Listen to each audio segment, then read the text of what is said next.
Thrissur പാലിയക്കരയിലെ toll വിലക്ക് തുടരും. ഇടപ്പള്ളി മണ്ണുത്തി ദേശീയപാതയിൽ വീണ്ടും മണ്ണിടിയാൻ സാധ്യതയുണ്ട് എന്ന് തൃശൂർ ജില്ലാ കളക്ടറുടെ റിപ്പോർട്ടിന്റെ അടിസ്ഥാനത്തിലാണ് ഹൈക്കോടതിയുടെ തീരുമാനം. നിർമ്മാണ പ്രവർത്തനങ്ങൾ എത്രയും പെട്ടെന്ന് പൂർത്തിയാക്കാൻ ദേശീയപാത അതോറിറ്റിക്ക് ഹൈക്കോടതി നിർദ്ദേശം നൽകി.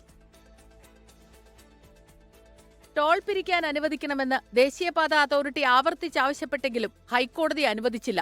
മുരിങ്ങൂരിലെ സർവീസ് റോഡിലുണ്ടായ മണ്ണിടിച്ചിലാണ് ദേശീയപാത അതോറിറ്റിക്ക് തിരിച്ചടിയായത്. മുരിങ്ങൂരിൽ സംഭവിച്ചത് ഏതു ഭാഗത്തും സംഭവിക്കാമെന്നാണ് ജില്ലാ കളക്ടറുടെ റിപ്പോർട്ട്. സുരക്ഷാ പ്രശ്നങ്ങൾ നിലനിൽക്കുന്നുണ്ട്. ഗതാഗതക്കുരുക്കുണ്ടാകുന്നതായും ജില്ലാ കളക്ടർ കോടതിയിൽ വ്യക്തമാക്കി. ഈ റിപ്പോർട്ട് പരിഗണിച്ചാണ് ടോൾ വിലക്ക് നീക്കാനുള്ള ഉത്തരവ് കോടതി പുറപ്പെടുവിക്കാതിരുന്നത്.